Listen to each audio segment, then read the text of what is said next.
earlier than seemed like it ended a little bit earlier than usual last week, at least for me. I don't know if it happened to you guys. So it just times it. I mean, if people get here early, then it's 40 minutes from whenever the first Oh, person is here. okay. If some people are here 5 minutes early or whatever, Oh, then we'll actually only have 35 minutes. But it's always the same amount because like Zoom doesn't want you to get 1 extra minute free. yeah. So they make sure that it's 40 minutes, the start of the meeting, until they cut it off. You got little people watching us. Yeah, well, I mean, there's a timer, so Oh, oh. yeah. I don't know that they watch our meeting, but I don't think so. So that's mean at the moment there's somebody who's on, the timer is starting. yeah, well, the timer starts as soon as the first person, because I have it open so that you can come in before the actual meeting starts so that I can do the whole taking the host and then getting the recording and all that.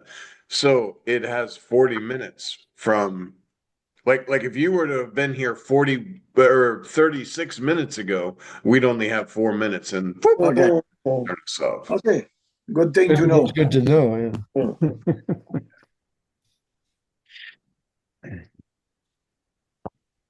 Hey, Andrew. Hello, Jai Guru. Yeah, Check. Am I audible? Yes, I can hear Okay. you. Okay.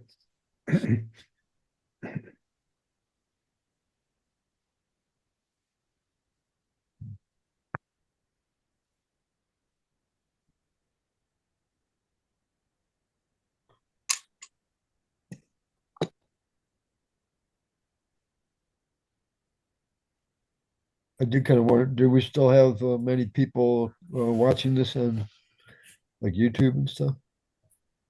I guess, yeah. Most of the videos have like 200 some odd views. So. Really? Yeah. Well, But that could be people viewing it over and over or yeah, just, yeah, So, right. yeah. One guy. Yeah, it could be just one guy who just really enjoys our videos. I don't know. But no, yeah, the channel is like it has, let's see, it is let's see.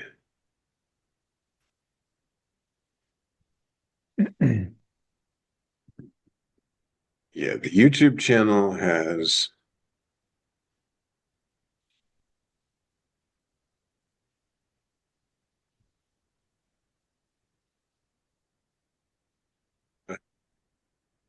2,005 subscribers, and our last video that people watched was 256 views. So it looks like, and then a couple of weeks ago it was 299, 330. Well, So amazing. yeah, people are watching our Yeah. our Tuesday talks. Doesn't mean I have to watch what I say, does it? Maybe a little We've bit. been doing fine since 2017, so you're probably all right. Yeah.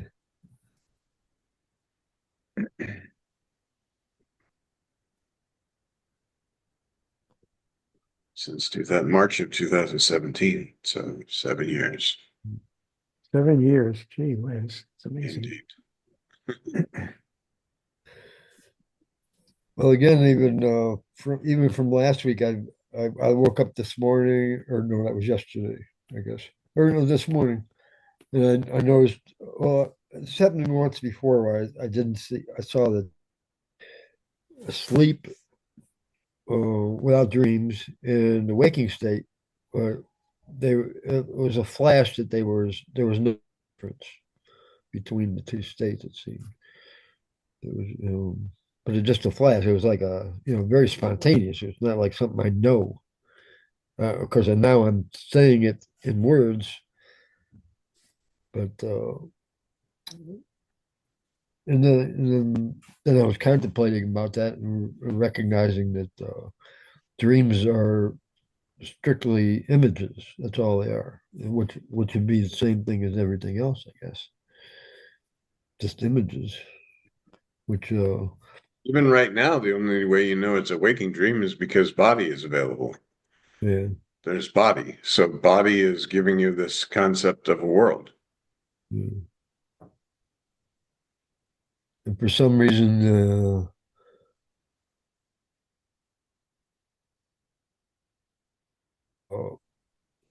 See, without body, it just kills everything. Like you're saying, oh, okay, so the formlessness is there are forms appearing in the formlessness, both in waking state and in dream state.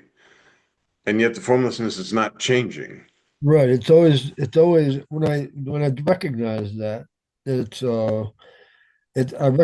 I'm starting to recognize more and more that it's always there. It's not really disappearing or going anywhere. Yeah, Uh, because it's going against the background of your unchanging yeah, reality. yeah, And even if you say, oh, in a dream, how do you see? You don't have eyes, and yet seeing is happening. yeah. So you're seeing formlessly and not even using a body to see because you're you're you're not using anything that you would have the concept of I am seeing this. Yeah. Mm. Forms are appearing and disappearing, and that's it. And all of it is you. You know this because when you wake up, it wasn't anybody else in your dream. And Yeah. no one's directing your dream. It's just some spontaneous activities going on inside the formlessness that you are.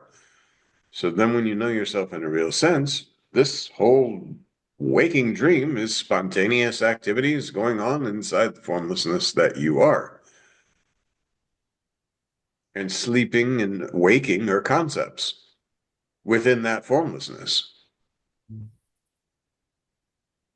And the only way you can have waking or sleeping is when you have body identification. Oh, this body is sleeping, this body is waking. So you're saying through the instrument of body, you're identifying the concept of sleeping or waking. Without body, how would you be able to identify a concept sleeping or waking? So this concept sleeping and waking came along with the body, and it can be discarded then because it has nothing to do with you. It's just a body-based concept. And had we been taught as children that when we lay down to sleep in the nighttime and we're dreaming, that's our reality, that's where we're actually being, and this is the dream. You see, it's interchangeable because the only reason you're saying, oh, I lay down to sleep and the dream world is projected is because of identification with the body form and concepts that are built around this structure of I am somebody else. Yeah, it was really today.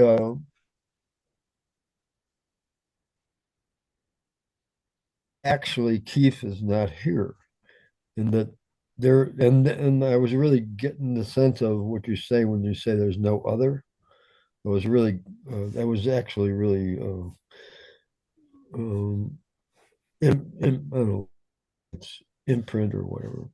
Make Yep. When you have direct experience of yourself, you sit in meditation, you have this direct experience of yourself, there can't be other. Just like in dream, when you wake up, you know there couldn't have been other. it You almost may have had this concept for a time that you were gathered around and speaking was happening and there was a whole story and all that, but you wake up, you know there's no other. You know yourself in a real sense. Other cannot be.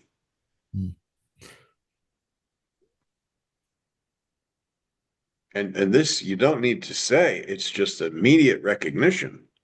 Mm. Also that I am that. And that black hole that sucks in all the concepts, and you just remain with your selfless self. A question comes into your mind, and instead of chasing it, you just remain with your selfless self, and the question comes and goes. And then the silliness of the ideal of a question is impressed because to whom is this question appearing? Unless you try to use identification and create some concept of someone, what is the question? And every question is going to be about the doubt of your formlessness. You can't raise a question without doubting that you're formless. What happens when I die? This is doubting your formlessness. You're saying, oh, there's birth and death. Well, you're not a body. Body born and dies basically the goo, feeding and watering, and for a time it's available, and you may or may not identify with it. So that's a doubt about your formlessness. Oh, I start to feel myself sometimes, but other times I lose myself. Again, that's a doubt about your formlessness. If you understand your true formless nature, this doubt will not be there. Mm-hmm. Like you say, oh, sometimes during the day, I feel the formlessness. I'm not thinking. I'm in a thought-free state. Let's call it samadhi.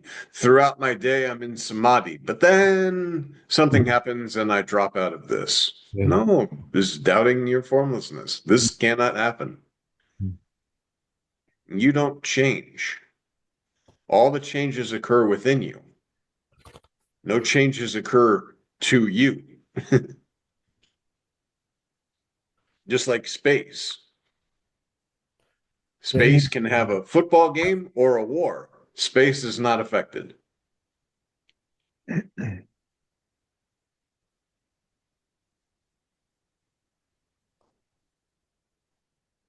So anytime I seem to know something, I can be. You're the knower, not the known. Yeah. If you know something, it's something other than yourself and can be discarded. That's why Maharaj rightly says, no knowledge is knowledge. It's like seeming to know covers up, and then it will eventually lead to doubts. But it points to a knower. Oh, because who cares about the known? Like Maharaj talks about when people say, oh, I have a feeling. Well, forget about the feeling, remain with the feeler. Forget about the knowing and remain with the knower.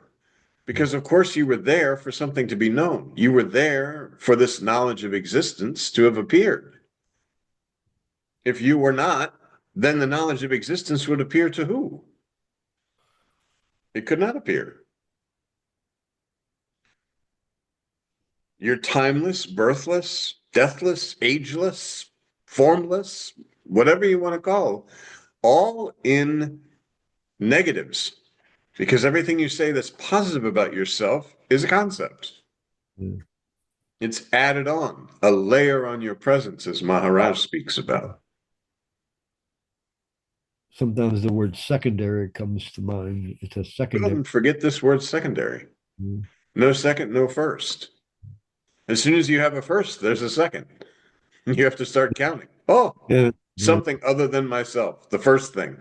Yeah. Something other than myself, the second thing. But forget all that and just remain with yourself. Where Ranjit Maharaj says zero, less than zero. Because even to say zero, then you'd have to take a form identity of I am zero.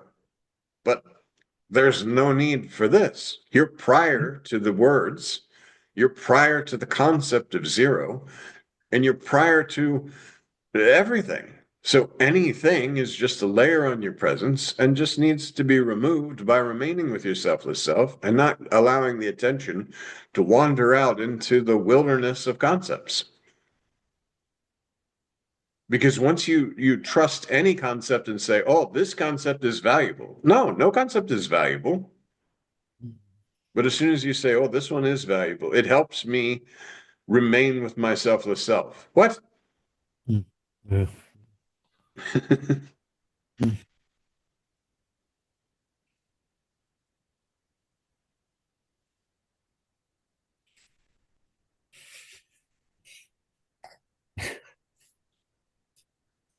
Just like body given your name Keith.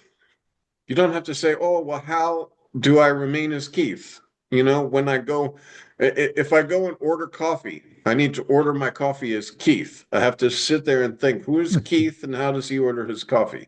No, it's spontaneous action. And as soon as you know yourself in a real sense, you are that. And there's no need to keep refreshing and saying, I am that, I am that, I am that. You are that. That is self-evident. And you can't forget yourself. because forgetting yourself is also a concept within yourself. Mind, ego, intellect came along with the body. And if you use mind, ego, intellect as instruments to take care of daily tasks that may be coming in front of you while you're holding a body, okay. If you use it to try and figure out the illusion, you're lost.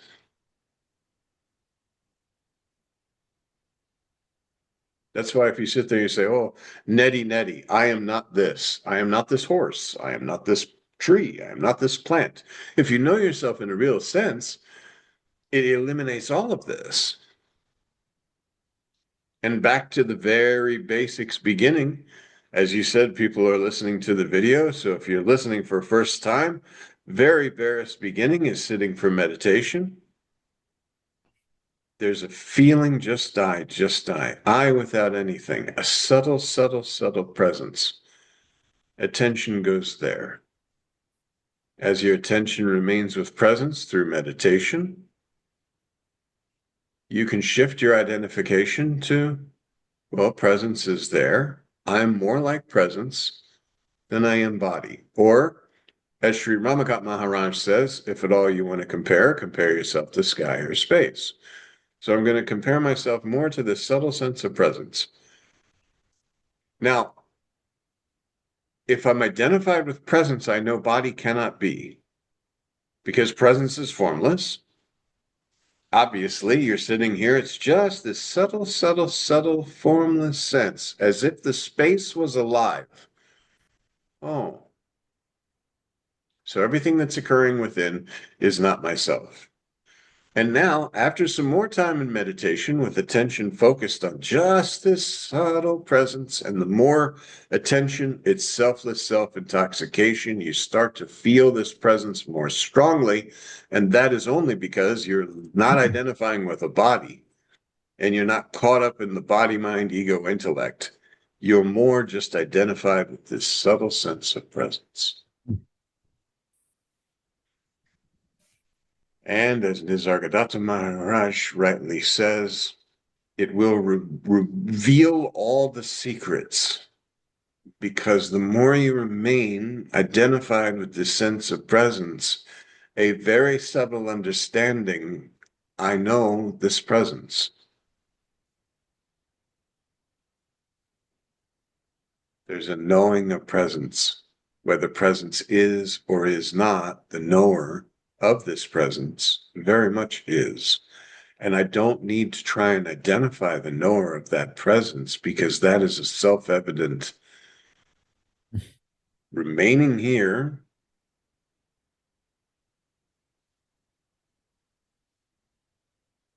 Now try to ask a question. Try to think about, okay, presence obviously is not born, or it doesn't die. It might click with a body and say, this is me, simply because a body form is available. And as long as I feed and water that body, that sense of presence will be there, felt using the instrument of body. But that I am not. What can affect this? Nothing.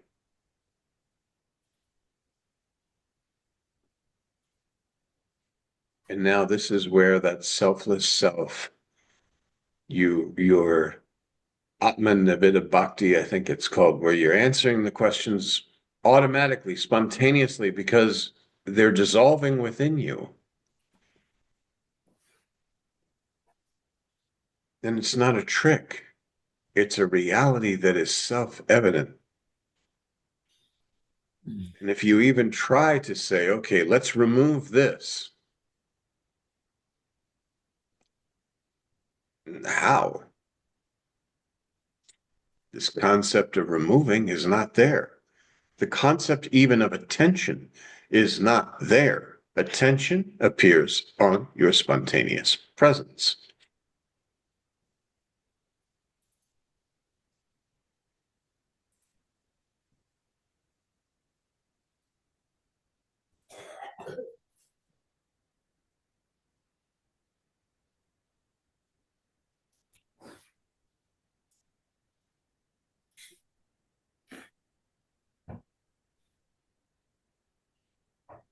experience ends, there you are.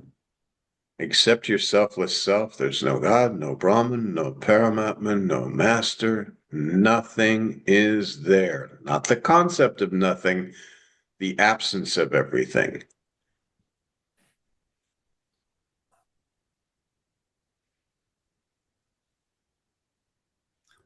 It says it's always there. It's not beginning or ending.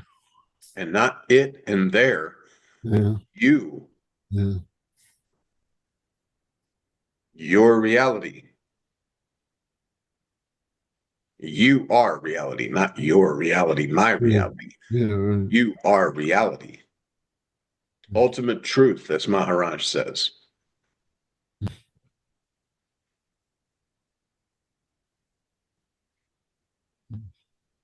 Without using body, mind, ego, or intellect.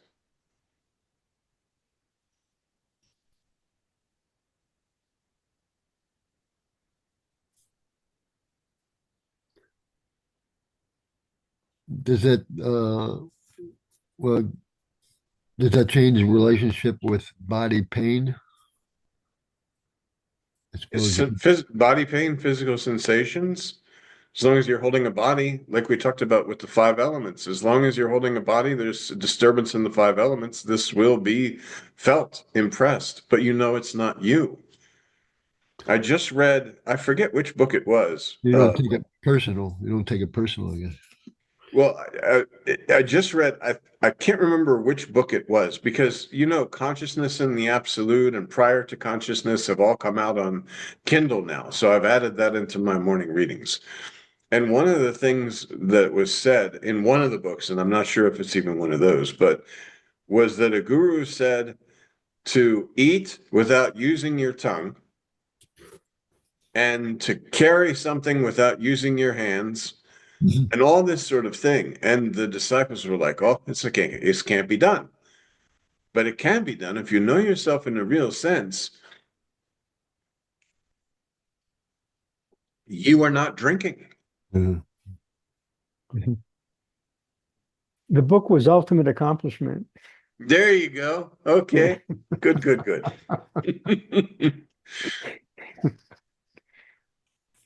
But yeah, he gave the disciples the task, you know, eat without using the tongue, carry something without using your hands, and all this. And they were scratching their heads. They didn't understand. But when you know yourself in a real sense, regardless of what the body is doing, you're not drinking this water. So the carrying and stuff might be going on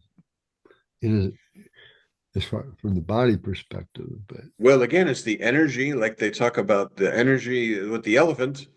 The energy is moving around, but it's not, you're not eating, you're not breathing, you're not, none of these things are happening. not being touched by it. The body has a tongue. Hmm. Without the presence, then you could still put stuff in your mouth, but it's the same. You don't have, nothing is touching you. I told you one time I had the experience of walking and rain was falling on my head. And it was so crazy because when you're so in tune with your selfless self, it's literally like the raindrops falling on a roof. Like there was no concept that I'm getting wet or that rain is hitting me. Yes, hitting the body, and without having to verbalize it, it was just like just a knowingness that I'm not getting wet.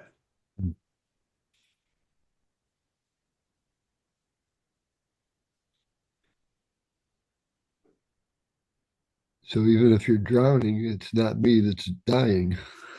Well, there's no dying, no birth, no death. That's you can drown in your dream. You wake up and you're not wet. Maybe it's shocking, like your heart rate might be racing and all of this because it's a body-based experience, but it wasn't your body that was experiencing it. That's how powerful the concepts are in identifying with the body. You dream you're drowning, you wake up, you're not wet, and yet you might be out of breath because you've impressed this concept, I am drowning. It wasn't true.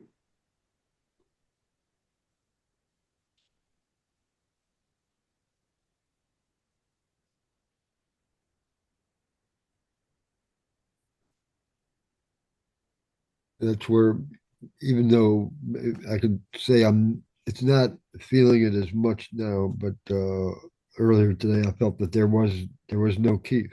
The Keith is just I don't know, just wasn't there.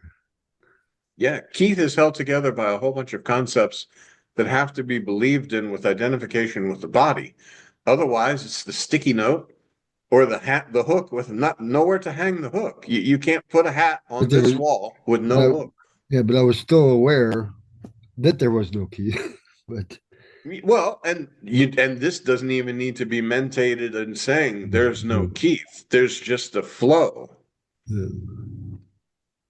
It's just that's why your whole life is just spontaneous in the moment, spontaneous in the moment. If you try to mentate and say, "Oh, I want to remember what I did here, or do this, or I hope this doesn't happen to me again," or like we talked about a couple of weeks ago about jury duty. Jury duty was happening spontaneously in the moment, getting in the car, driving there, doing what needed to be done, boom, boom, boom, and leaving, rather than sitting there and dreading it.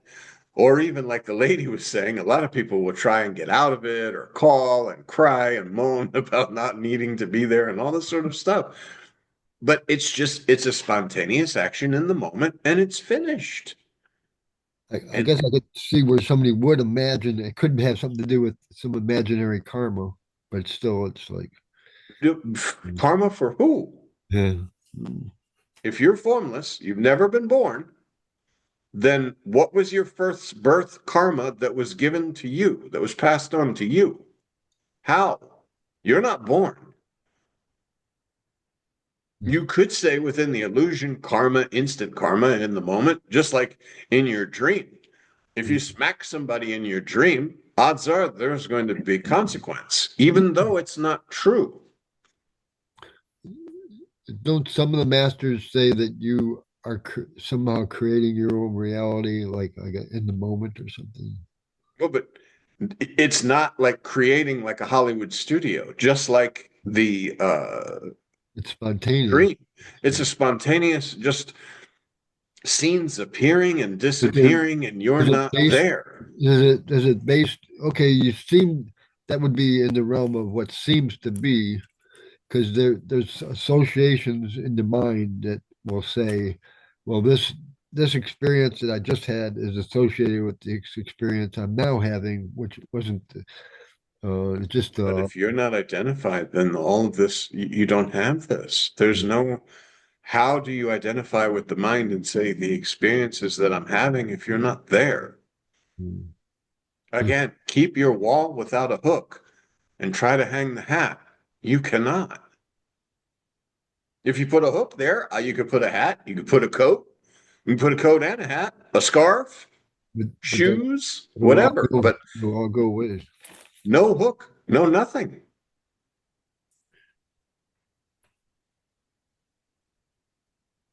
And it's not even you that has to remove the hook. You just remain with your selfless self. Because the more you remain with your selfless self, the world that you used to believe was so real cannot appear this way. But you don't even have to say that. You should do your job, do your duties, take care of your responsibilities. You'll see scenes appearing and disappearing. And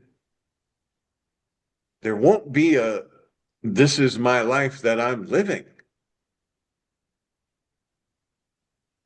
Literally, just like with this, okay, it's Tuesday, the alarm goes off, we come, we sit here, boom, everything comes up. Then we're going to turn this off.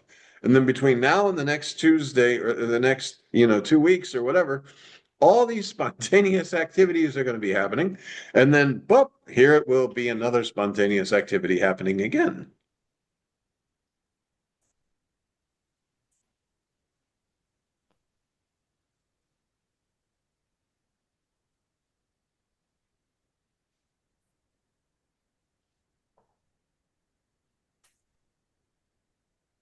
That's why Maharaj talks about when somebody at the ashram talked about samadhi and how they're experiencing a good samadhi. Okay, this is a nice progressive step, but at the ultimate stage, there's no experience, no experiencer. If there's still something, someone experiencing samadhi, then there just needs a little bit more remaining with yourself the self. Because samadhi, for all practical purposes, is just the natural state where there's no hook to hang a hat. Mm-hmm. And yet, everything flows very nicely. And that's why in the beginning, too, mantra everywhere, all the time, everywhere you go, because this will allow you to begin to see that your life moves on quite nicely without you having to try and manage every single moment and think that you're living it and have to somehow put forth effort to live this life. Instead of just you remain with mantra and observe all these spontaneous actions in the moment. Which is when we talked about the going to India and going to the hospital, no experience of going to the hospital, no experiencer, no, nothing. You go through the experience and you could look back and say, oh, I experienced these things, but I was not there while the experience was happening because I did not create a separate somebody that was having an experience. Just remain with yourself as self. No hook to hang the hat.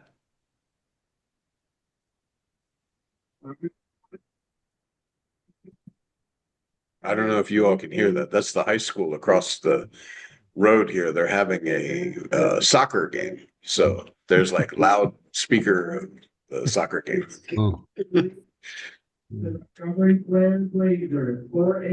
have the window open. It's nice tonight. Mm. Well, I mean, it won't be nice later on. It'll be freezing cold. But right now, it's like in that real nice zone of just brisk. Yeah. Thank everyone for coming tonight. Please exit. That's out why of the game. Sri Ramakant Maharaj says, Thank you you. know, like do nothing, basically. Just do nothing. Yep.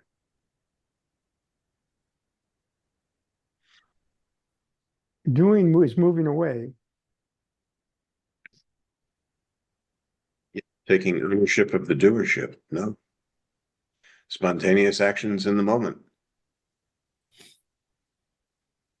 Because you are not doer and there are no deeds.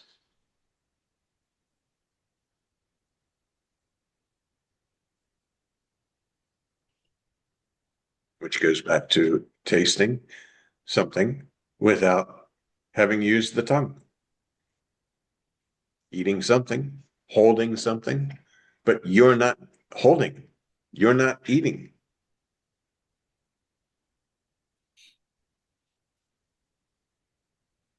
I think they said like Krishna had all these wives, or maybe it was Shiva, one of these figures had all these wives, and yet they said he was a celibate because, and he said I'm celibate because he very much understood, I'm not doing anything.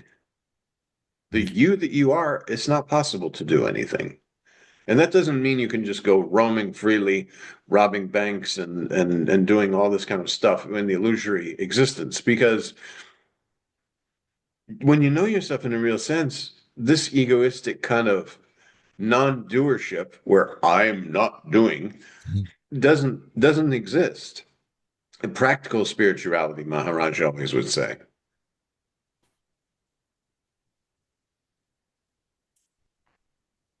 Like trying to sit there and say, okay, I'm not going to move. I'm not doing anything because I'm not a doer. And there are people I've seen in the past, especially on Facebook, many people who would be very happy about being non-doers, doing nothing.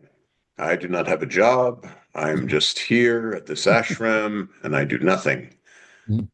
Even this is too much effort because they egoistically get it wrong as far as the concept of doing, just like the concept of renouncing, the renunciation, rather than just remaining with your selfless self, and all of this falls away. No need to create a renouncer. No need to create a non-doer. That's a very crazy thought, to create a non-doer.